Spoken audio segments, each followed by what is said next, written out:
you give me the 2 cents on Ben Johnson and how he's handling his business pregame, postgame, during game, handshakes. What do you got? What do you think? Ben Johnson, who took over a team that lost 10 games last year, that fired their coach because he ran out of timeouts. He ran out of time in a game when he had timeouts. Ben Johnson, who's beaten the Packers twice now. This has transcended sports, Rich. This has become societal. This has become, what do I tell my kids? We're talking about profanity and decency and sportsmanship. Here's what I will tell you. Class, the topic of class. We're gonna litigate class. You know who was really, really classy guy, and I'm not being snarky, he was really a classy guy, was Matt Eberflus. All class, all dignified. His teams were terrible. Terrible. His defense was terrible. His offense was terrible. It was like the coach was class, the team was ass. And so if you want a classy coach, go ahead. There's many guys you could hire. But if you're also a Bears fan who was, like so many of them, married to the past and gravitating to the 80s, do you remember Mike Ditka? Mike Ditka would scream at reporters. He would throw the middle finger on the field. He once beat his mentor, Tom Landry, 44-0. Like, Mike Ditka was not like some sort of librarian. He's kind of back.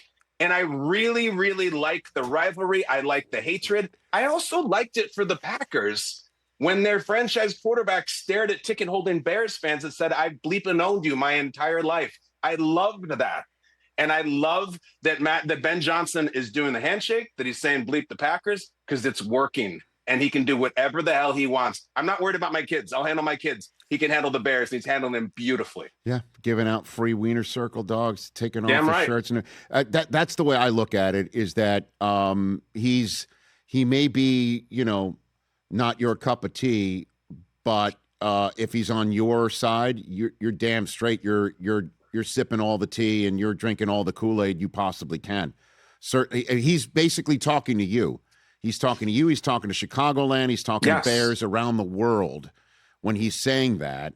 Even if he does come across like a lunatic, you know what I mean? Yeah. I don't think he cares. I don't think you care.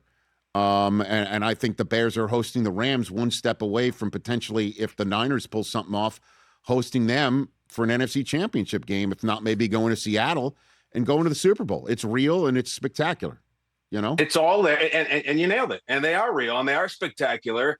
And the fact that he is doing this to the players. Remember, when DJ Moore caught the game-winning touchdown in overtime against the Packers, he said in the post-game interview, F the Packers. Like, that's coming from his coach. And like, we always... culture change. That phrase is thrown around. No one even knows what it means. I think people think it means, stenciling grit on the weight room wall. Like, that's nonsense culture change. Ben Johnson said, I'm going to come in for an owner, George McCaskey, who's, let's be honest, kind of Flanders adjacent. Like, he doesn't like to learn dirty words. He doesn't like that kind of stuff. And he came in here and said, here's our culture.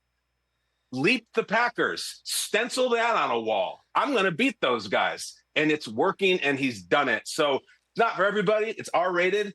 I don't know about you, Rich. Like, I don't really put a huge priority as a parent in my life about profanity. There are far greater evils in the world and on their phones that I'm worried about. So I'm not worried that the kids are going to grow up scarred because of Ben Johnson. I think the kids are going to be excited that the Bears beat the Packers. That said, Kyle Brandt, Sean McVay, Matt LaFleur's de facto brother, and Mike LaFleur, his actual brother, are coming to town with former Packer Devontae Adams and former Lion Matthew Stafford and a running back from Notre Dame and a running back from Michigan who will be like, what cold weather?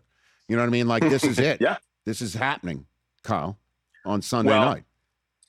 Rich, you'll remember that the Jerry Springer show used to originate from Chicago, and there was something called the Springer Bell, where when someone would throw a chair or say God knows what, they would ring that bell, and Steve Wilkos would try to hold them back. I'm head on a swivel after this game. Now, Bears win, what's Ben going to do? If the Rams win, is there not some that Sean McVay, who I think is the best coach in the NFL, number one, he's been looking at his guy, Matt LaFleur, get dissed? If it's Mikey LaFleur who's watching his actual brother get dissed, is there a drive-by? Is there a terse exchange? Is there a now what's up? Is there anything? Because McVay is wholesome and McVay is all class, and I love McVay. McVay is a super competitive aggro SOB. You bet. And I think that there's also a new rooster in the hen house of the NFC, Ben Johnson, So like there's a game and then there's a pay-per-view and it's the Jerry Springer Show back in Chicago and I can't wait. Hey, you made it all the way to the end. Thanks for that. Check us out every single day streaming live on Disney Plus and the ESPN app 12 to 3 Eastern.